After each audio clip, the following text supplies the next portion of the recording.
Coucou YouTube, je vous accueille chez moi à Paris après 4 mois d'absence.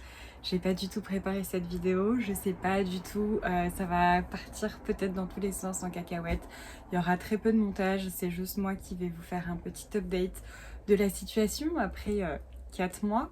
Pourquoi je suis à Paris, qu'est-ce qui s'est passé, bon je pense que vous l'aurez peut-être compris, mais là on est au mois de septembre 2022. Je suis de retour à Paris, j'ai donc passé l'été à Paris. Pour ceux qui ne me connaissent pas, bienvenue à vous. Pour ceux qui me connaissent, eh ben coucou. Donc je vivais dans le sud pendant 2 ans, j'ai vécu avec mon copain dans le sud de la France. Je suis originaire de Paris. Et je suis de retour à Paris suite à une rupture, comme vous l'aurez deviné. Alors, j'ai disparu pendant 4 mois parce que j'ai besoin de faire le point, de faire le vide. Je savais plus trop où j'en étais entre mes différents réseaux, YouTube qui me demandaient beaucoup de temps, beaucoup d'énergie, Instagram, TikTok. Bref, j'avais juste besoin de faire une petite pause, de profiter de mon été, de voir mes amis parce que dans le sud, j'avais pas d'amis. Je sais pas si vous me voyez bien. Par où commencer? Donc à la base, je vais passer 3 mois à Paris, retourner dans le sud et voilà.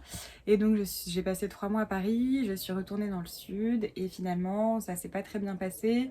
Donc les détails de la rupture, c'est peut-être pas pertinent ni utile.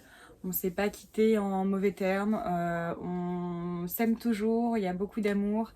C'est une personne qui est absolument incroyable, c'est juste que pour nos vies, là où nous en étions, chacun de nos côtés, on ne pouvait plus être ensemble. Donc voilà, il a fallu un temps pour l'accepter, un temps, je suis toujours en train de processer cette information. Donc comme je vous ai dit, j'ai passé un super été, j'étais avec mes potes, avec mes amis, j'ai fait un peu à droite, à gauche, si vous me suivez sur Insta, que je mets là, vous avez eu quelques brefs aperçus. Ensuite, je suis retournée dans le sud, ça s'est pas très bien passé, je suis retournée à Paris. Donc là, on est dans cette période de transition où je me demande ce que je vais faire de ma vie. J'ai envie de revenir sur YouTube, mais je peux pas rester à Paris dans ces conditions. Donc là je vis chez ma maman, donc à 30 ans, presque 29 ans et demi, retourner chez maman, c'est pas forcément facile. Ça se passe pas très bien puisque ma mère me met la pression de qu'est-ce que je vais faire, qui est-ce que je vais devenir. Pendant 2 ans j'ai essayé de faire mes trucs, mes machins sans vraiment travailler, c'est-à-dire que pour moi je travaillais en faisant le montage, Twitch, etc., etc. Mais comme je n'avais pas de rentrée d'argent, c'est pas un vrai travail, je le conçois. Toujours est-il que ça se passe pas très bien. J'ai fait une grosse pause sur les réseaux. D'une part parce que j'ai profité de mon été, d'autre part voilà, j'avais besoin de temps pour moi. Là j'ai pris du temps pour moi, je suis encore en process d'accepter tout ce qui se passe, d'accepter tous ces changements. Vous le savez ou non, mais je mets un point d'honneur à accepter ses émotions. Si ça va pas bien, et ben on accepte que ça n'aille pas bien et c'est ok en fait que ça aille pas bien. Donc là, je passe beaucoup de mon temps à pleurer dans mon lit. En plus, septembre, bon, il fait encore un peu beau à Paris, mais voilà, ça va vite, vite se gâter. L'automne arrive. Qu'est-ce que je peux vous dire? J'ai prévu de revenir du coup sur les différents réseaux YouTube parce que quand même ça me manque. J'ai des projets. Donc étant donné que je peux pas rester chez ma mère, j'avais prévu de faire des extras à Paris pour gagner un peu d'argent et à côté essayer de lancer mon activité de magnétisme, etc. Et en fait je me suis rendu compte que le climat à Paris et dans ma vie, donc c'est-à-dire chez ma mère, me convenait pas, que s'il fallait que je trouve des extras juste pour mettre un peu d'argent de côté, mais rester habiter ici, c'était pas possible. L'ambiance, elle est très très électrique, très tendue avec ma mère en ce moment. Donc du coup, je me suis dit que si je trouvais un job à Paris qui me servait seulement à payer le loyer, j'allais pas m'y retrouver. C'est pas ce que je veux faire. Il faut que vous sachiez aussi qu'à chaque rupture, je prends des décisions comme ça. Donc je vais vous expliquer un petit peu mon cheminement de pensée et là où j'en suis actuellement. Donc comme je vous ai dit, je suis rentrée à Paris, je suis allée dans le sud, je suis rentrée à Paris. J'allais dire j'étais triste, mais non, je suis triste, je pleure beaucoup, je reste beaucoup dans mon lit, je regarde des séries, j'essaye de me remotiver un petit peu, mais franchement, clairement, c'est pas évident. Il faut que vous sachiez que, oui, comme je viens de dire, à chaque rupture, je prends des décisions. En fait, je me laisse le temps d'aller mal, et après, je rebondis. C'est hyper marrant parce que je suis une personne quand même assez lente, qui prend son temps, assez calme. Et à côté de ça, j'arrive à rebondir assez rapidement, ce qui est très paradoxal, je me rends compte. Mais je parlais de ça avec mon meilleur ami la dernière fois, et il me disait, mais en fait, t'as beau être lente, t'es quand même réactive. Et il m'a dit que ça lui arrachait la bouche de dire ça, de dire que j'étais une personne réactive. Mais je me lance pas des fleurs, hein. Je fais juste un état des lieux d'où j'en suis. C'est pas faire un petit bilan de sa vie comme ça, post-rupture, à 30 ans, sans situation, retourner chez sa famille, enfin chez sa mère et que ça se passe mal. C'est clairement pas l'idéal, mais c'est pas grave. Ça arrive. Pour vous faire un bref résumé, j'ai eu une rupture difficile il y a quelques années, donc j'ai pris un billet d'avion, je suis partie en Australie. Après, en 2020, j'ai eu une rupture encore plus difficile, donc j'ai décidé d'aller faire une saison à Saint-Tropez pour quitter Paris. Là, j'ai encore une rupture, donc j'ai décidé, mon cheminement de pensée, comme je vous disais, c'était de trouver des extraits à Paris, le temps de me faire un petit peu de sous, de lancer mon activité dans le magnétisme, et je me suis rendu compte qu'en fait, je voulais pas faire ça. Donc je me suis dit que j'allais postuler pour Courchevel, faire une saison là-bas, puisque au moins là-bas t'es nourri, t'es logé, tu fais une saison, c'est sur 6 mois, après finito, t'en parles plus. J'ai fait une méditation sur la loi de l'attraction qui a très bien fonctionné. J'ai été prise dans l'établissement que je voulais, incroyable, surtout que ça fait 2 ans que j'ai pas travaillé. J'étais super contente et après j'ai pris le temps de la réflexion et je me suis dit est-ce que vraiment tu veux faire une saison à la montagne, à Courchevel? J'aime pas le froid, ça fait 2 ans que je vis au soleil, que pour moi je veux vivre à la mer, etc. Donc je me suis dit qu'en fait je voulais faire autre chose, que je voulais aller dans un autre endroit. Et donc en fait je vais faire une saison à Saint-Barth ou à Saint-Martin. Donc pour ceux qui savent pas où c'est dans les Caraïbes, à côté de la Guadeloupe, à côté de Cuba, tout ça, vers... voilà, dans les Caraïbes, donc Saint-Barth ou Saint-Martin, je sais qu'il y a des saisons là-bas. Il y a 2 ans, je voulais faire une saison à Saint-Barth. Au final, je m'étais dit que non, j'allais tester Courchevel. J'avais été prise à Courchevel, mais il y avait eu le Covid, donc j'avais pas pu bosser. Et là, je me suis dit, ok, je vais rebosser, je vais re-aller à Courchevel. Et en fait, je me suis dit que ce que je voulais, c'était le soleil, la mer, les cocotiers. Enfin, on a eu le premier jour de pluie à Paris. Autant vous dire que déjà que je passe mes journées à pleurer, là j'ai pleuré encore plus parce que dans le sud, j'avais pas de pluie.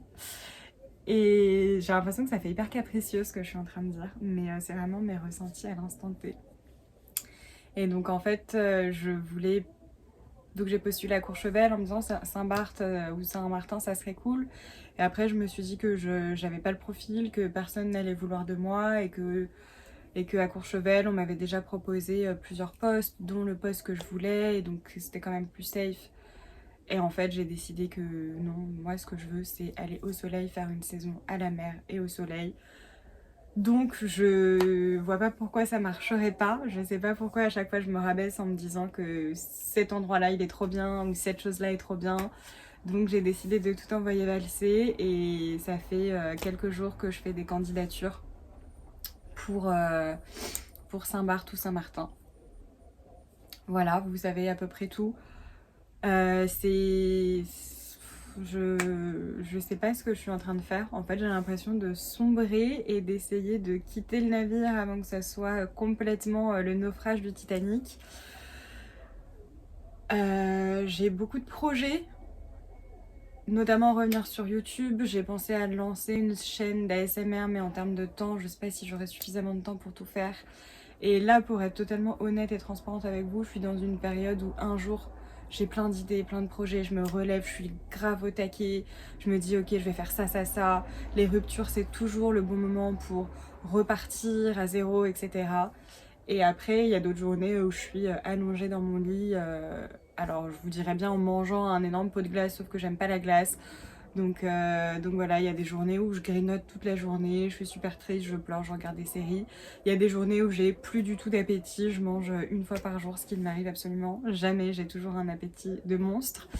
Donc je suis vraiment dans une période, je sais même pas si vous allez bien voir avec tous ces reflets, je sais même pas qui va regarder cette vidéo. Je sais même pas pourquoi je fais cette vidéo. Au pire, ça sera une vidéo pour moi pour voir dans quel état j'étais en septembre 2022 et on verra en 2023 ce qui se passe. D'ailleurs, j'avais fait une vidéo comme ça l'année dernière, je crois que c'était en juin 2021, pour voir justement quelles allaient être les évolutions. Ça serait pas mal que je reprenne cette vidéo et que je vois ce que j'ai coché et ce que j'ai pas coché. En tout cas, en un an, la vie a le temps de changer du tout au tout. Voilà, il y a un an, j'étais dans le sud et j'avais prévu plein de projets, de commencer le magnétisme, la spiritualité, d'être sur les réseaux, etc. Et un an après, ça n'a pas trop décollé, mais c'est pas grave. J'ai quand même développé le côté spirituel, le magnétisme. J'ai appris à monter des vidéos quand même, ça faut le reconnaître. Je suis plus dans le sud et j'ai maintenant, en un an du tout au tout, je passe de la vie dans le sud à potentiellement, hypothétiquement, je l'espère, une vie à Saint-Martin, dans les Caraïbes ou Saint-Barth. Voilà, c'est incroyable tout ce qui peut se passer en un an. Donc voilà, c'est juste une petite vidéo, je vous dis, il n'y aura pas beaucoup de montage dessus, pour donner des nouvelles, pour dire coucou, j'existe, je reviens, et surtout pour faire un état des lieux de cet été, de ce qui s'est passé. Donc on se revoit, je suis en rupture, je suis déprimée, je pleure beaucoup, et à côté de ça, il y a des moments où j'ai des petits soubresauts de allez, on se bouge les cocos, ça va aller. Voilà, c'est à peu près tout. C'est un comeback assez ridicule, mais c'est mon comeback. J'espère vraiment que ça va aboutir. Et j'espère pouvoir vous dire d'ici quelques jours, quelques semaines, que ça a fonctionné, que j'ai pris l'avion, que je me suis envolée pour une nouvelle vie. Et si c'est le cas, et même si c'est pas le cas d'ailleurs, je continuerai à faire des vidéos pour voir un peu où on en est post-rupture, la reconstruction, par quoi on passe. Est-ce que dans 2 semaines je suis toujours au fond de mon lit à boulotter tout ce que je trouve dans ma cuisine? Est-ce que je suis toujours chez ma mère? Est-ce que c'est toujours un climat tendu? Ou alors est-ce qu'on aurait trouvé un Eldorado et potentiellement activer je trouve plus mes mots. Bref. Vous avez compris? Est-ce que d'ici une semaine, 2 semaines, on aura enclenché la première? Je l'espère. Voilà, je vous ferai un petit récap. En tout cas, sachez que si vous vivez un moment difficile, que ce soit un deuil, une rupture ou quoi, vous n'êtes pas tout seul, on est tous là. Vous pouvez, si vous en avez gros sur la patate, me laisser un petit message en commentaire, même sur Instagram, je vous répondrai toujours. Donc n'hésitez pas, on peut se soutenir, on n'est pas tout seul. Le petit mot de la fin, on écoute ses émotions. S'il y a besoin de pleurer, bah on pleure, voilà. Si on a de la colère, et bah, je vous invite à ne pas mettre des points dans les murs, mais plutôt à extérioriser votre colère, donc soit par le sport, soit en écrivant. Pour moi, le journaling, ça marche très bien. Ou alors juste exprimer, voilà, aujourd'hui je suis en colère. Et ça fonctionne. Donc on est tous ensemble. Ça va très bien se passer, on va tous se relever et ça va être super. Voilà, je vous dis à très bientôt pour la suite de ces aventures. Prenez soin de vous. Bye.